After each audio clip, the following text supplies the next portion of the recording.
All right, moving right along, let's get into our Week 5 breakdown and preview around the National Football League. First, we're going to start with the Thursday night matchup between the Tampa Bay Buccaneers and the Atlanta Falcons. The Falcons, I think, have an opportunity here to exploit the Buccaneers' run defense, especially with Bijan Robinson and Tyler Algier, who really has taken on a couple more touches there. His productivity has increased, especially this past weekend. I know the Bucs are coming off a really, really good win against Philly at home. But for some reason, my gut is telling me to just lean with the Falcons. I think it's going to be a close one. It's a division rival, but I'm going to take the Falcons only because they're at home. All right, next game, we got the Jets and Vikings. This game is played at a neutral site, I believe, in England somewhere. I don't know if it's London or wherever they're at, but I know they're not going to play in Minnesota. The Jets defense, I think they can keep Sam Darnold in check to a certain point. But overall, I think the Vikings are legitimate, right? And their offense can score. They can score. Whereas the Jets offense, outside of playing New England, hasn't looked that great. For me, I just like Minnesota Vikings better as a team right now. I think the continuity is a lot better between the head coach and the quarterback. Better continuity between Sam Darnold and Justin Jefferson versus Garrett and Rodgers. And you know, this team isn't really well coached. I'm going to be honest with you. I think the Vikings are better coached. They're in a better situation. Their vibes are better. I think they take this show on the road into England and they get the win over the Jets. All right, moving on. This is an interesting game between the Bears and the Panthers. Bears defense is good. The problem, again, kind of like the Jets, their offense is just no good. Now, Andy Dalton has looked really good in the offense for Carolina, which is a bad thing for Bryce Young, right? So he's getting guys involved like Xavier Legette, Deontay Johnson, who I have on my fantasy, who I thought was pretty much dead to rights until Andy Dalton finally took over the reins there at quarterback. But the Bears, to me, they're at home. I get it. I would have never thought I would say this, but I'm going to pick the Panthers in this game. I still think that it's going to be a competitive game. But because of the struggles of the Chicago Bears, now I will say this, they did get their running game back on track a little bit this past weekend against the Rams. And I think they'll be able to run the ball still effectively against Carolina because their best run stuffer, he's out for the year. So I think they'll have an advantage there. But if I'm comparing quarterbacks, I mean, is it fair to say that Andy Dalton's a better quarterback right now than Caleb Williams in the National Football League? I say yeah. And so just because of that sheer fact, I'm going to go with the Panthers. And it's going to be a close one here too as well, but I like the Panthers in this particular game. All right, we got the Bills and the Texans. This is a pretty big AFC matchup. Obviously, Bills coming off of a devastating loss against the Ravens on Sunday night. They got to travel to Houston, a team that a lot of people have a lot of faith in, including myself. They've played okay. They played solid football. I don't think they've hit their stride yet. I still think they're going to be without Joe Mixon. But Nico Collins has emerged as one of the best wide receivers in the National Football League, for sure. And CJ Stroud is still playing really good football as well. This one was tough for me. I do like the Bills. I do still like the Bills. I still think that they're a very good, mature, well-coached, well-ran organization. But I think because they're going into Houston, I think the Houston Texans get them just by a little bit. This is going to be a shootout, I think. It's going to be whoever has the ball last. And if that's CJ Stroud, I have no doubt in my mind he can come and lead a game-winning score for his team. So I'm going to take the Texans in a close one. That doesn't mean that the Bills are trash, but sometimes you lose games in the NFL. It's still early in the season for them to bounce back, but I still like the Texans in this particular matchup. All right, we got the Miami Dolphins and the New England Patriots. At this point, Tyler Huntley, I still think is going to be the starter. I don't know if Skylar Thompson is going to return to the starting job for the Miami Dolphins. Before I pick this game, I would like to say this. Miami Dolphins have really messed up. They did not prepare well enough to have a decent backup to Tua. How that happens, I do not know. You already know this guy's concussion history. And to not properly support this team with a competent backup is negligent. You have Jalen Waddle, Tyreek Hill, two Lamborghinis that are just grounded right now. They can't get out and run up and down the field. Why? Because no one can distribute the ball to them, right? You would think McDaniels would maybe adopt more of what Matt LaFleur did with the Packers when Jordan Love went out, maybe run the football a little bit more, but I guess they can't because they don't even believe in their interior linemen to run the football. It was evident on Monday night where there was like a 3rd and 1 or 4th and 1, I believe. It's like you can't just take your fullback, line him up back there, hand him the ball or hand the running back and have a fullback lead and get a yard.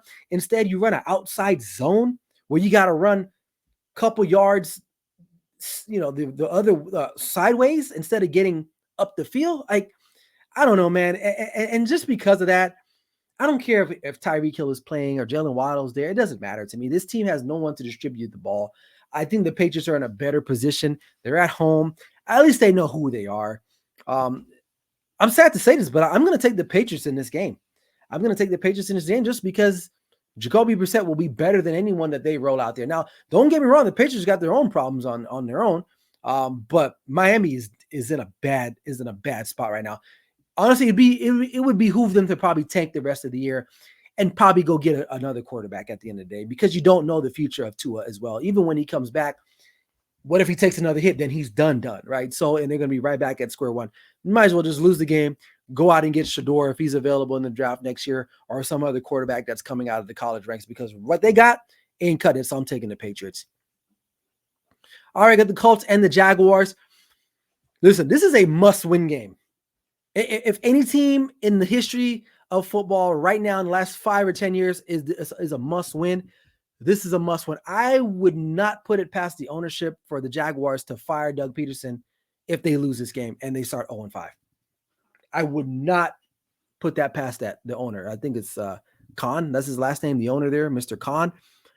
I mean, the Colts are a formidable team, especially if Joe Flacco. Now, if Joe Flacco gets to start, I'm taking the Colts.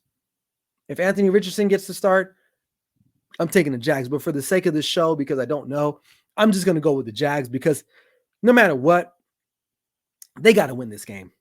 If they want to salvage whatever's left of their season, they got to win this game.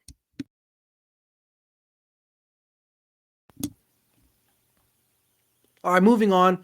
We got the Bengals taking on, hold on. Yeah. Moving on, we got the Ravens and the Bengals in an AFC North divisional game. Ravens coming off a very all-around top-tier performance against the Buffalo Bills, AFC rival, a team that's contending for a Super Bowl II, a team that's looking to push the Kansas City Chiefs. The Ravens did what they needed to do. Now they go on the road. Now, any division game is tough, but I'm starting to believe and drink the Kool-Aid a little bit more of the Baltimore Ravens. I think they figured it out on offense, especially running the football. The Bengals have their struggles. I think Joe Burrow will have an opportunity to exploit some of their holes on defense with Jamar Chase and T. Higgins.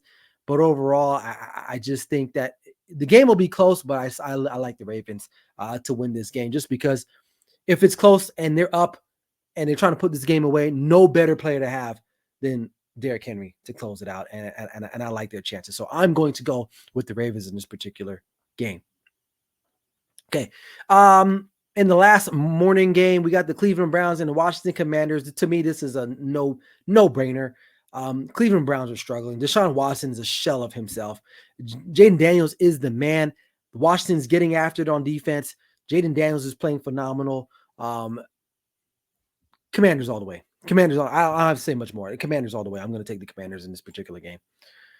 All right, then we got the Arizona Cardinals taking on the San Francisco 49ers. I don't think this game is going to be as easy as it shows in the spread here. I mean, right now, the opening spread was -7.5.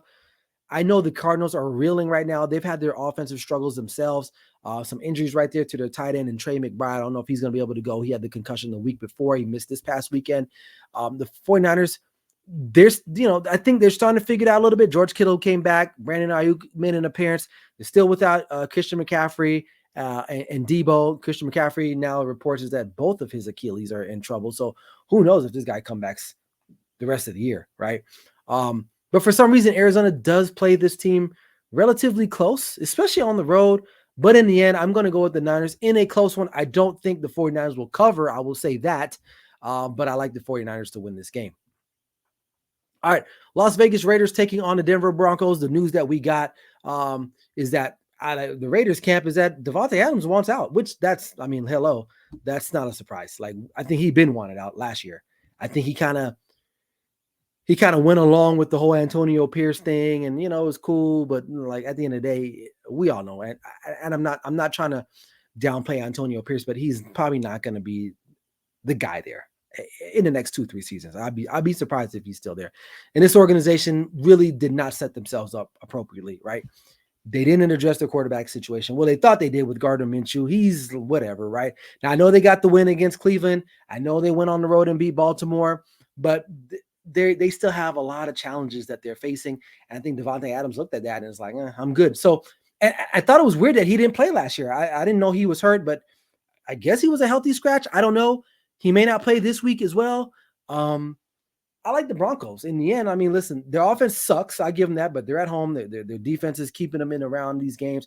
As long as Bo Nix can make a play or two down the stretch, which he's been shown to do that, especially last week against the Jets, leading his Broncos offense into a field goal position to get the go-ahead score there. I feel like they got a better chance than the Raiders do at this point. So I'm going to go with the Broncos on the road, at home to beat the disgruntled Raiders. All right, Packers at the Rams. The Rams are, man, I give them credit, man. They're giving it all they got. They just don't have everything, man. So Packers got their quarterback back. Although in a loss, he did show signs of greatness in the second half. Didn't start off that well against the Minnesota Vikings. They were down 28-0 rather quickly in that game, but they did come back to really force Minnesota Vikings to actually play a little bit in order to secure that game. The Rams, like I said, man, they are just depleted in all aspects, offense, defense. So I like the Green Bay to go into LA and get that win, and Jordan Love get his first win of the season, starting quarterback there for this year. All right, Giants at the Seahawks. Seahawks coming off of a pretty tough loss at Detroit. I mean, listen, that was a game where I think we all kind of expected them to lose, but first half didn't go as well for them. Second half, they showed some fight. I really like what Geno Smith is doing, how he's playing. I mean, going into the season, a lot of people were talking about, well, is he the future? I can foresee Geno Smith being in the next 2 or 3 years, right? Maybe even 4, depending on health, right, and ability. So I still like their core talent. The Giants, to me, Daniel Jones is limiting them. Brian Daboll is doing all he can. I don't know what the status of Malik Neighbors is. I know he's had a couple days now to get over that concussion. Will he be available to go? Because they need him. But at the end of the day, Seahawks will be too much for them, for the Giants at home. So I'm going to take the Seahawks in that one. All right, last 2 games. We got the Sunday night tilt between the Dallas Cowboys on the road taking on the Pittsburgh Steelers. Cowboys probably going to be without Micah Parsons, I would say. And even if he does play, he's going to be a shell of himself. They're out DeMarcus Lawrence. So there you have that. So we already know what Pittsburgh's going to want to do, and that's run the football. And they're equipped to do that. They have one of the better offensive lines. I don't see how they don't run the football against the Cowboys. The Cowboys are not set up to stop the run whatsoever. Pittsburgh, as long as Justin Fields doesn't turn the ball over, just plays really good complementary football, they'll be okay. I like the Steelers in this game. It's -2.5, but I can see them winning by at least 6 points for sure, at least by a touchdown, because the Cowboys, I think Dak will try his best, but in the end, it won't be enough because his defense won't be able to stop the Pittsburgh Steelers at the end of the day. So I like the Steelers. And for the Monday night game, you got the New Orleans Saints and the Kansas City Chiefs. Saints, tough loss, man. Back-to-back losses, one at home against Philly. And then you go on the road and lose right at the buzzer there at the gun against Atlanta. You got to go in the Arrowhead. You got to go in there, and that's a tough place to win. I don't care who you're playing, who's the quarterback, who's that wide receiver. It's a tough place to play. And to me, the Chiefs are just going to figure it out. And I'm going to keep picking them until I'm forced to not pick them, but they're going to figure it out. I think this is a fun matchup, though. I will say that. The Chiefs do match up with their running game because Chris Jones will be able to mix it up in there. But at the end of the day, Patrick Mahomes will not be stopped. He will find a way to will this team to a win. So I am going to take the Kansas City Chiefs to round out week 5. So there you have it. Those are my week 5, the preview and predictions. You do what you like with it, okay?